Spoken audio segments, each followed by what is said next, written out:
I check one, two. Got a few things to discuss tonight. See, my check, my that beat is so freaking rocking.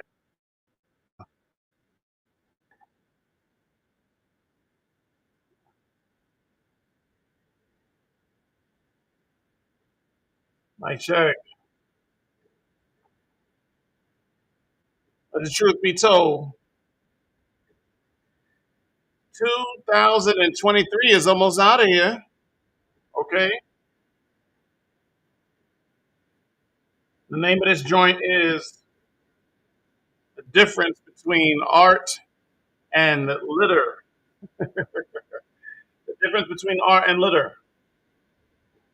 Get started in a second. This beat is just fucking dope. But the truth be told, hold on. Let's bring that back a little bit. Let's bring that beat back a little bit. Let's bring that beat back a little bit. Excuse me.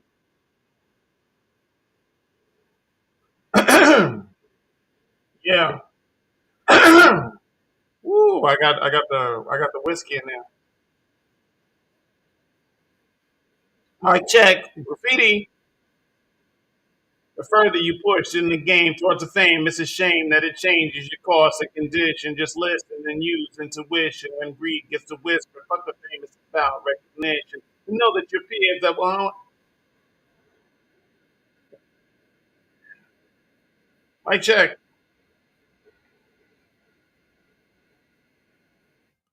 Okay, that's enough of that. Let's go in.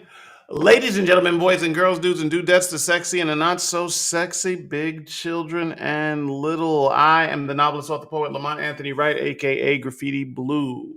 Welcome. You could have been anywhere in the world, and instead you chose to hang out with me. First order of business is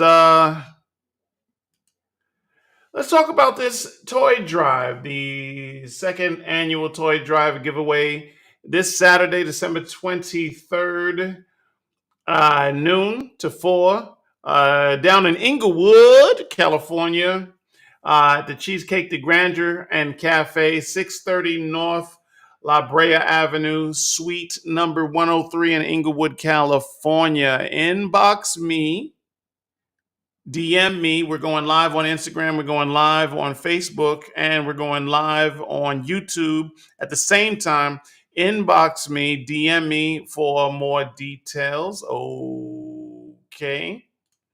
And Sassy, this is her second annual toy drive. And this is the season. Okay. This is the season for giving.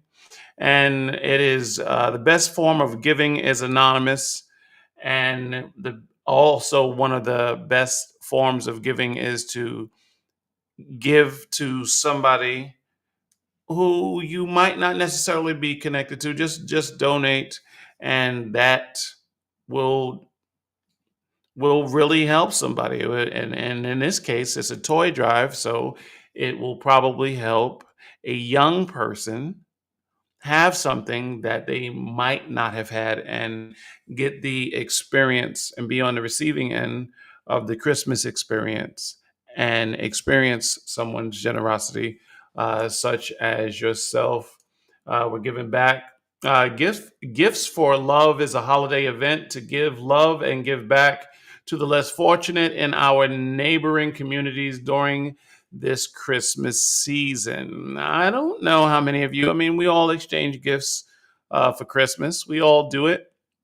But many of us don't just give a gift to someone anonymous who we just don't know and just give of ourselves, not necessarily looking for any kind of reward or what have you. And so to send donations, etc., please contact myself via DM or Sabrina Jones, care of Gifts for Love's Toy Drive, 223 West Fairview Boulevard, Inglewood, California, 90302.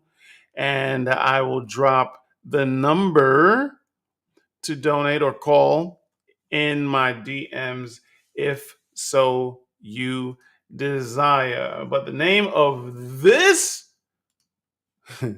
podcast is the Just My Thoughts podcast with Graffiti Blue. And I am not really necessarily going to take up a large chunk of your time, but we got to slow cook this one. This is probably one of, if not the last podcast I broadcast live, one of the last lives I do for the year of 2023. Man, what a year. Okay. What a year. And this is just for everybody. This is not just for me. Somebody's commenting over there on Facebook. Babu Rodriguez, greetings and blessings to you, Graffiti Blue. Happy holidays to you and yours. Much love. Let's show that on the screen. What's up, Boo Boo Rodriguez? How you doing tonight? I appreciate you showing love to the live stream. I really do. It's really freaking dope. And I appreciate you always. I hope you have a great holiday season and all of that. And actually, thanks for uh, just following the content and the channel for a while. You know, that's really freaking dope. Boo Boo. You spell her name Bubu. Okay. I'm telling Instagram about you. I'm telling YouTube about you. And that's what's up. And but back to the script. A good friend asked me a question today. My brother from another mother. He asked questions just like he follows Latino brother, and he brother's name is Victor. And Victor asked me, you know, Victor, he's an interesting character, and he has such a good freaking soul. One of those good people that you just know on sight that he is going to get into heaven without question, right?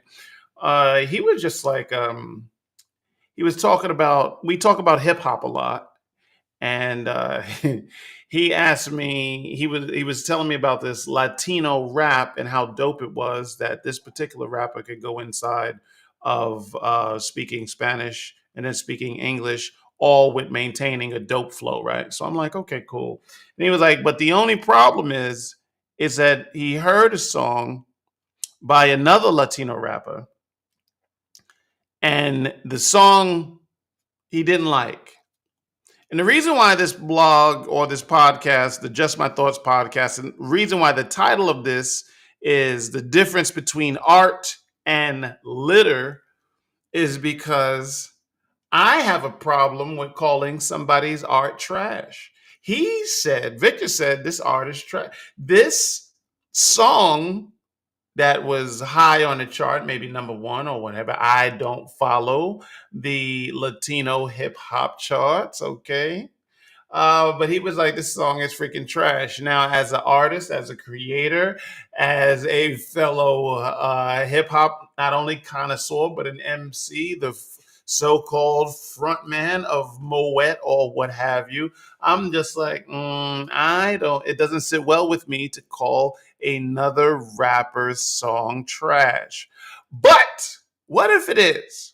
What if it is? So instead of trash, I think trash is a little harsh because I'm sure when they made the song, they thought the song was fire, right? So we'll cut them some slack, and we won't call the song trash. We won't call this the title of this episode of Just My Thoughts won't be the difference between art and trash. Let's just call it the difference between art and litter. Okay, so my boy Victor elaborated, and he was just like, well, you know, what I don't understand, he says to me, he says, what I don't understand, Graffiti, he's like, is this rapper really isn't saying anything, even though this rapper can talk and has this bounce flow in it, and it's catchy and all that. He said the rapper Is it saying anything? Now, this bugged me out. I was just like, wow. I said, it looks like this problem is all over the world. So it doesn't matter if it's American hip hop, if it's UK hip hop artist, or Canadian hip hop artist, or over in all of the Spanish speaking countries, right? It seems to be the problem seems the substance issue of hip hop seems to be the same. Where is the substance? And his other question to me was like, how is this rapper popular? How, Sway? How is this how is this rapper even popular? And I was like, he really had a point. And I wanted to break it down to him, and a lot of people already know this, so excuse me if you know it, but I wanted to break it down to him, and I wanted to break it down to the audience as well. So let's just stop here with just those questions, and we will break down those questions from last to first, and how the music machine, especially in regards to hip hop, rap music, and hip hop culture. Let's break down what this means. All right. So, stopping here and going back and forth, I stopping here and going backwards from the last question to the first question. I have to preface what I'm going to say with this statement. The music industry is a lot like the fast food industry. All right. The rap music, hip hop music industry is a lot like the fast food industry. I will even go further, and they treat hip hop music, whoever is financing it, publishing it, putting it out, or whatever, most treat hip hop music. There is some talent, there is a lot of art out there, but you got to dig for the good stuff. But for the stuff on the surface, the easy to find stuff, it is no different than the easy to find stuff in every ghetto in the world. In every ghetto in the world, what is easy to find? A freaking check cashing place. You hear me? You hear me, Facebook? You hear me, YouTube? You hear me, Instagram? What's easy to find in the ghetto? A check cashing place, a fast food restaurant, McDonald's, Burger King, White Castle, whatever, and a liquor store, right? Now, most people know that if you do have an occasional drink, you should probably have it in moderation. Most people know to eat less and exercise more. Probably should be eating more vegetables than freaking processed meats, right? Okay. Most people know they should invest their money and not necessarily get the cash and then blow it, right? But what is available? People know. The people who put these things in place know that human nature is going to take the path of least resistance. And you have to be hella disciplined to have a check cash in place, a freaking McDonald's, and the alcohol freaking store on every other block, and avoid these obvious freaking booby traps designed to freaking shorten your lifespan. Availability. So, going on my brother Victor's questions from backwards to forwards, the last one, he was like, how is this rapper popular? Well, how could he not be? He's financed, well financed. These companies own all of the distribution. It's just like three companies, or even two, do all of the distribution. The same guys who own the freaking record labels have stock or own the radio stations to which they play. Those same guys own the streaming services, so they play their own. They stream their own music. They have artists wrapped in these freaking 360 deals. So even if the artist wants to sell merchandise or anything on their freaking own, the way the artist contract is set up is that they couldn't even go independent without the distributor or the record label getting a cut. So how is this rapper popular? How could they not be? And his question before that was, this rapper really isn't saying anything. Of course, they're not saying anything. Why? You got to take the power out of the true creator's hands.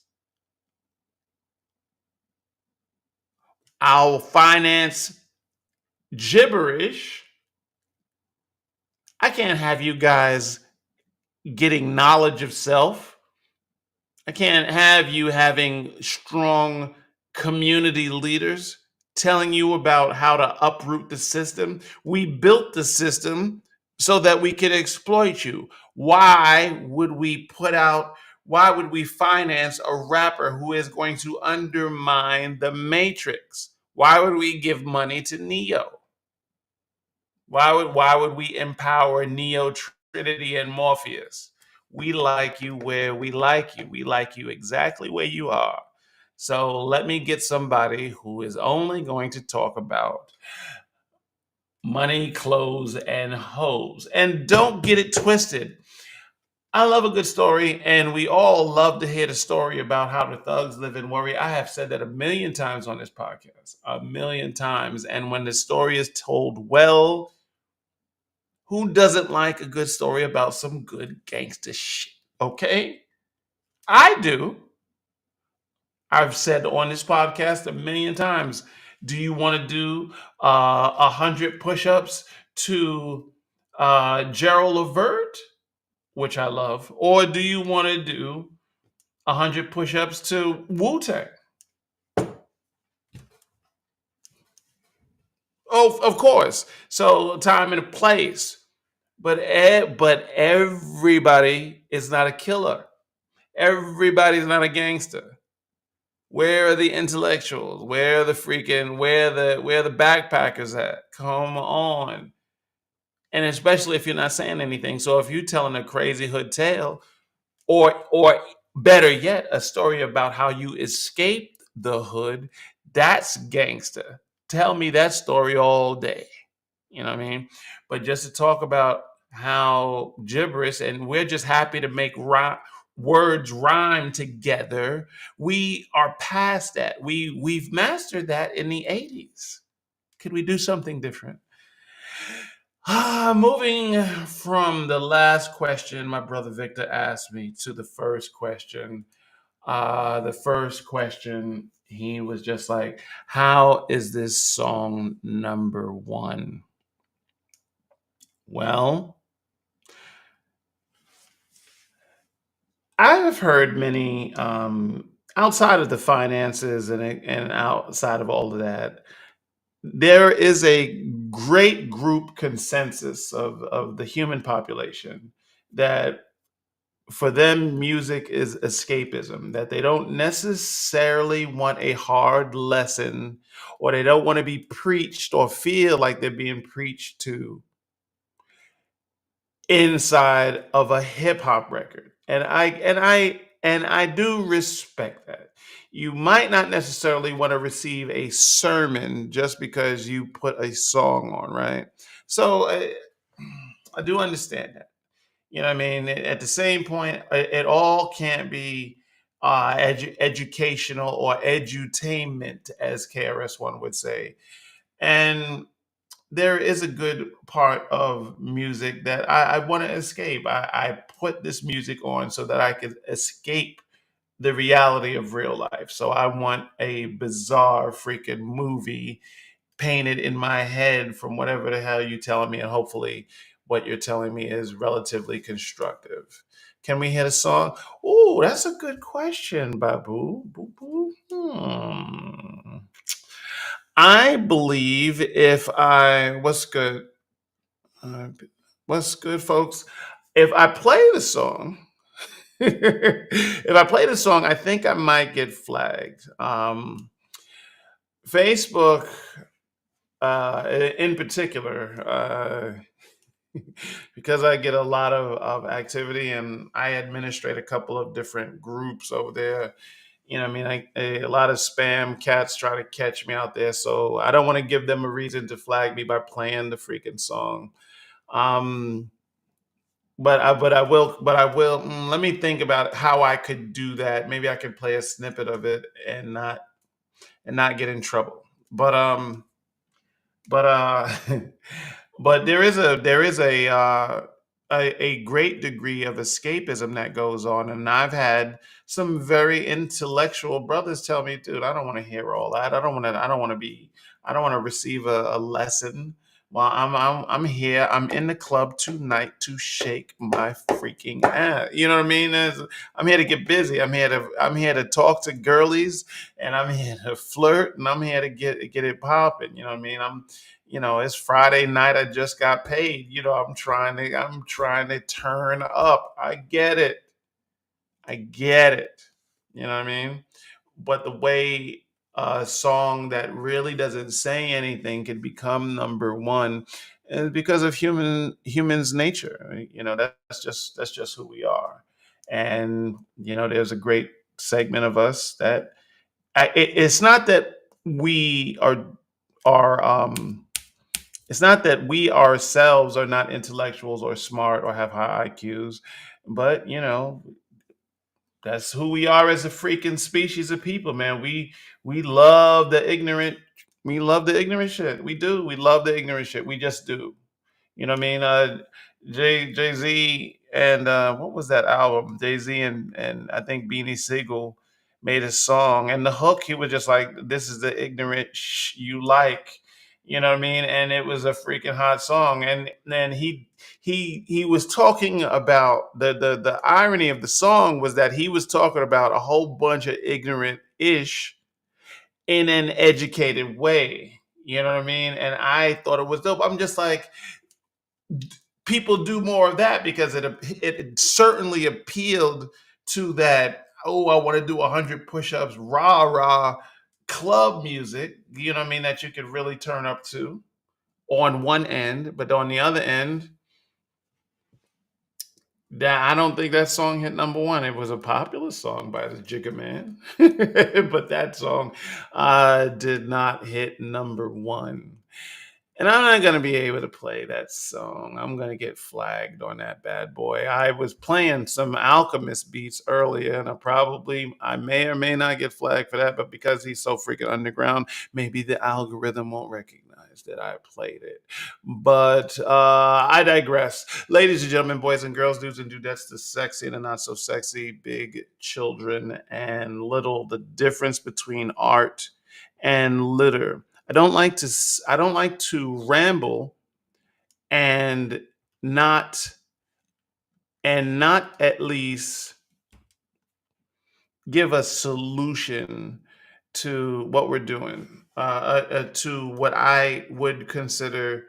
I don't take popular music that serious. I mean, I don't think any of us do.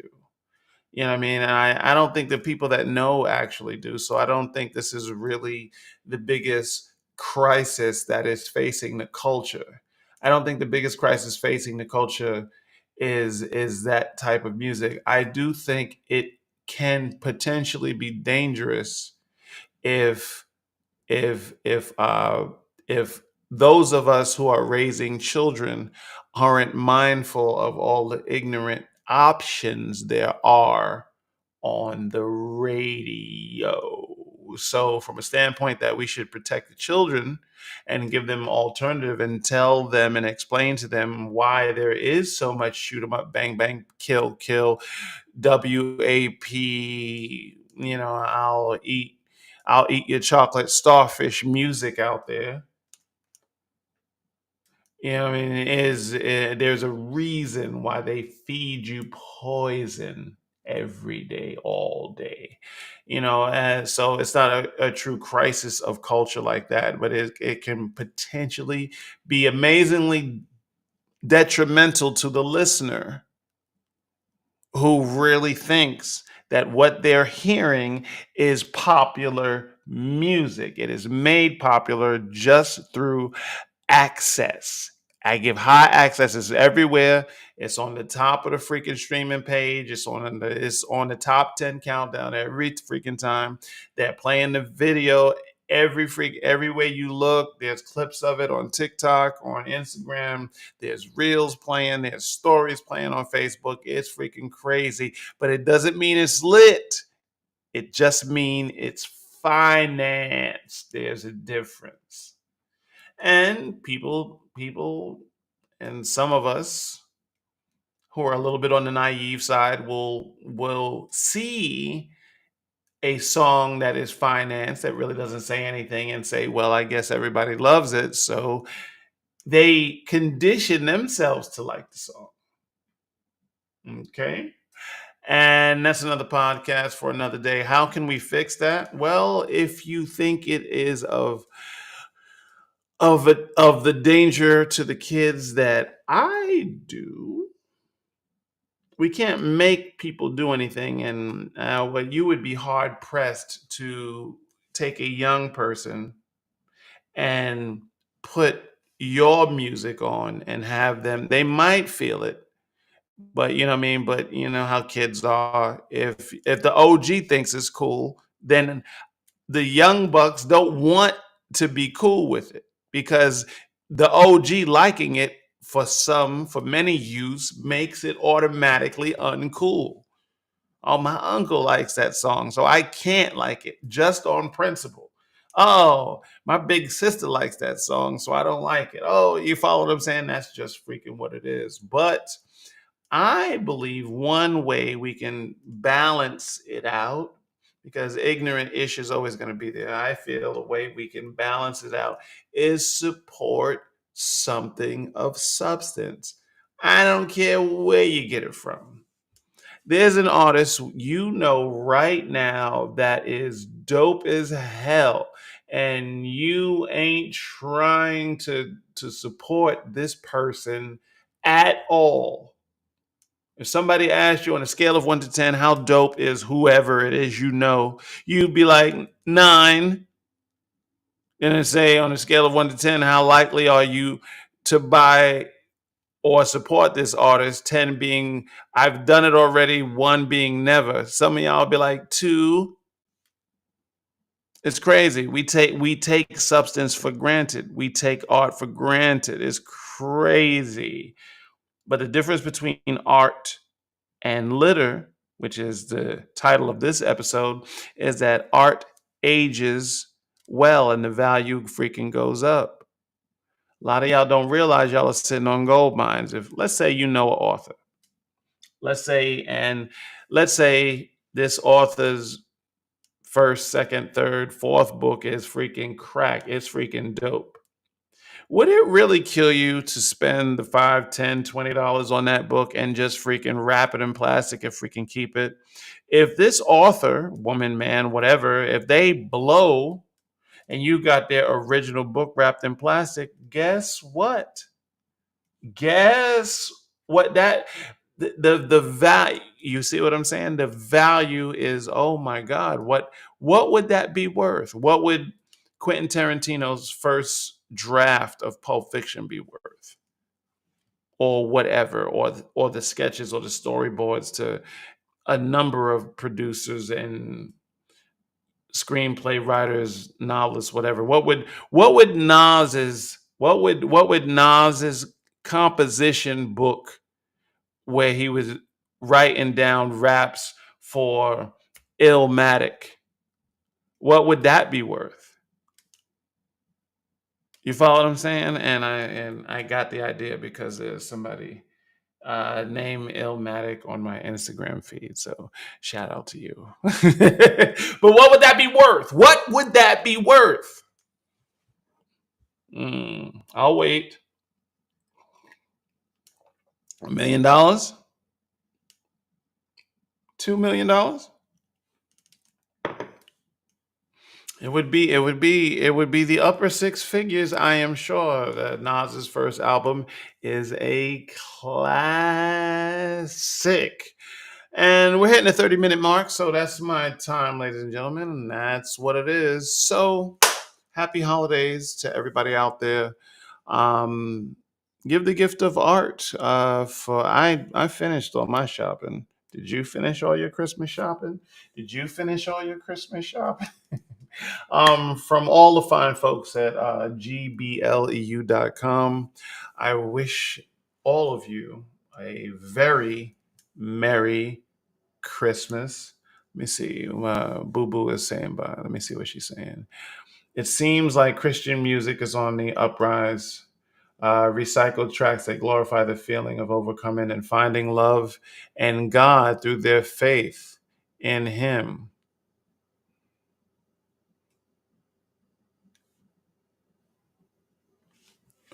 Are you saying that the rise in the music is also a rise in quality? I love to give praise. I am a man of faith. I'm a spiritual man. I love to give praise. And you know what I mean? But if they're making trash, excuse me, litter Christian music, that seems a bit more criminal than anything I could actually think of, boo boo. Mm, that's unfortunate if they're making litter Christian music. But let me ponder that. And that was hollering at a brother. Oh, you're on YouTube. I thought you was on the Facebook live. You're on the YouTube live. What's good with you? All right. Merry Christmas to you and yours. Happy New Year to you and yours. For my religious fam that don't celebrate the holidays at all, and I have an abundance of y'all. We keep it in love, man. Keep it in love. One last quote from Boo Boo. We could talk about it another time. Yes, in quality to yes, in quality, and more artists are singing about God. Okay, that would be the subject of a good podcast, I think. You and I need to wrap like that to make that happen. Thank you very much for your comments, my dear. Thank you for watching. I'm out. You for watching. I'm out. Be safe out there, folks. Good night.